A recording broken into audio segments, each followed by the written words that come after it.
নমস্কাৰ বন্ধু বান্ধৱীসকল, মই আজি বনাবলৈ লৈছোঁ ছজিনাৰ চৰচৰি। তাৰ কাৰণে প্ৰথমে ছজিনাখিনি হাফ বইল কৰি ল'লোঁ আৰু লগত কেইটুকুৰমান আলু বইল কৰি ল'লোঁ। আৰু এইফালে কেৰাহীত তেল গৰম কৰি তাত দিলোঁ জিৰা, পিঁয়াজ, জলকীয়া আৰু লগত দি দিলোঁ অলপ নহৰু আৰু আদা থেতেলিয়াই। আৰু এতিয়া এইখিনি ভালকৈ ভাজি তাত দি দিলোঁ হালধি, জিৰা গুড়ি আৰু ধনিয়া গুড়ি। আৰু তাৰপিছত মছলাখিনি আকৌ অকণমান সময় ভালকৈ ভাজিলোঁ আৰু ভজাৰ পিছত ইয়াত দি দিলোঁ মই এটা বিলাহী। বিলাহীৰ যিহে দাম হৈছে সেইকাৰণে এতিয়া বিলাহী কমকৈ আমি খোৱা কাম কৰিছোঁ। আৰু এইফালে লৈছোঁ 1 চামুচ সৰিয়হৰ গুড়ি, তাত অকণমান পানী মিলাই এতিয়া মই বাকী মছলাখিনিত মিলাই দিলোঁ আৰু অকণমান সময় আকৌ এই মছলাখিনি ভাজিলোঁ।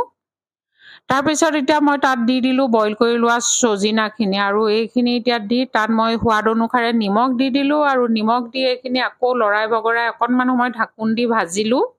তাৰপিছত তাত অকণমান পানী দি দিম এতিয়া মই। পানী দিয়াৰ পিছত অলপ উতলিলে আৰু